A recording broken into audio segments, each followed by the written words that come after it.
Ce débat, je le traiterai à temps voulu et les Sénégalais seront édifiés. Ce qui est sûr, c'est que je ne poserai jamais un acte qui soit antidémocratique ou anticonstitutionnel, puisque je suis profondément démocrate.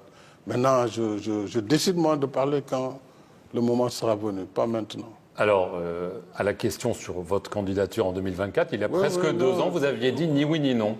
Non, aujourd'hui, vous dites quoi? Non, attention, le ni oui ni non, il faut bien le comprendre. J'ai dit aux journalistes sénégalais qui me disaient pourquoi je ne veux pas répondre, je dis je ne veux pas répondre parce que si je dis oui, je veux être candidat, le débat va enfler, on ne va plus travailler, donc il y aura de la matière pour les spécialistes de la manipulation, de l'agitation.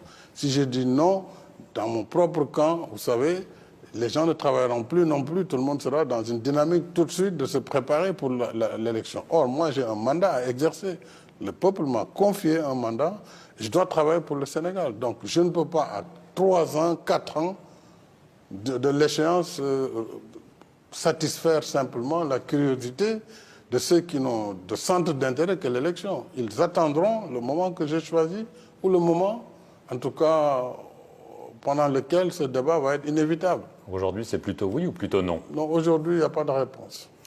Aujourd'hui, c'est le travail. La réponse, c'est quand? Quand je le déciderai avec l'aide de Dieu. Monsieur le Président, vous souhaitez rétablir le poste de Premier ministre que vous aviez supprimé en 2019. Est-ce que cette décision, finalement, était une erreur à l'époque? Ce n'était pas une erreur, je ne le pense pas. Moi, j'avais voulu, en 2019, après 7 ans d'exercice de la fonction présidentielle, tester la gouvernance directe. Aujourd'hui, avec le recul et avec mes charges qui vont arriver, et ce mandat de l'Union africaine, je compte le prendre à bras le corps. Il va beaucoup me prendre du temps. On a vu toutes ces crises qui ont été annoncées. Je ne peux pas en même temps m'occuper du Sénégal au quotidien. Or, le Sénégal, on doit s'en occuper au quotidien. Donc, un Premier ministre, dans ces conditions, me paraît être tout à fait rationnel. Et c'est pourquoi j'ai proposé ce retour du poste. Du reste, ce n'est pas la première fois que le poste a été supprimé, ramené. Donc, on est toujours dans la logique républicaine et dans l'expérimentation de la démocratie et du modèle qui peut nous convenir le plus possible. Et à quel moment sera-t-il nommé ce Premier ministre? Dès que la loi est votée, elle sera votée, je pense, à la fin, d'ici le 12 ou le 15, m'a-t-on dit. Donc avant les locales? Non, ça c'est le vote. Maintenant, il y a la période de promulgation, il faut voir les délais, etc. Et après ça, non, il sera nommé après les locales. Ça n'a pas de sens de nommer à 1 mois des locales un Premier ministre. Est-ce que vous l'avez déjà choisi? Certainement dans la tête. Mais vous savez, tant que le décret n'est pas signé, rien n'est fait. Ça, c'est d'expérience que je le dis. Tant que le président n'a pas apposé ses signatures, considérez qu'il n'a pas encore de Premier ministre. Après votre réélection en 2019, vous aviez fait des gestes vers l'opposition. Il y a toujours le cas de Khalifa Sall et de Karim Wade et de leur amnistie. On en avait parlé à l'époque. Est-ce qu'une amnistie de ces 2 personnalités est toujours sur la table ou en négociation? Vous savez, Marc, j'ai toujours choisi de ne pas personnaliser les débats. Mais bon, à l'époque, on a parlé de ces sujets. C'est des sujets qui ont été traités.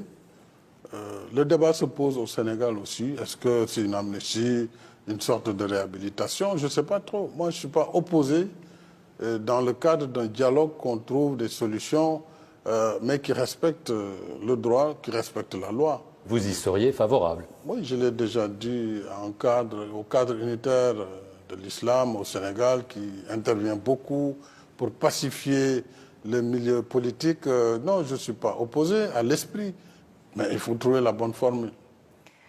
Monsieur le Président, les émeutes du mois de mars avaient secoué le Sénégal, émeutes meurtrières. Juste après, le gouvernement avait promis une commission d'enquête indépendante sur ces violences. Où est-ce qu'on en est 9 mois plus tard? Ces émeutes, malheureusement, ont entraîné 14 décès de jeunes gens. Il y a un dossier pendant devant la justice et ce dossier sera traité. Mais est-ce qu'une commission d'enquête reste d'actualité, comme cela avait été annoncé par le ministre des Forces armées? La commission d'enquête, dès lors que nous avons engagé une procédure judiciaire interne, avec des enquêtes internes, elle attendra que l'enquête nationale se fasse et que ses conclusions soient connues. Donc là-dessus, c'est à la justice de trancher. Moi, je n'ai plus rien à dire sur ça. Ce que je peux vous dire par contre, ce qui s'est passé en mars ne se passera plus dans ce pays. C'est-à-dire, on ne peut plus laisser les gens, sous quelque prétexte que ce soit, mettre à feu et à sang les biens publics comme privés, comme ça, de façon volontaire. Monsieur le Président,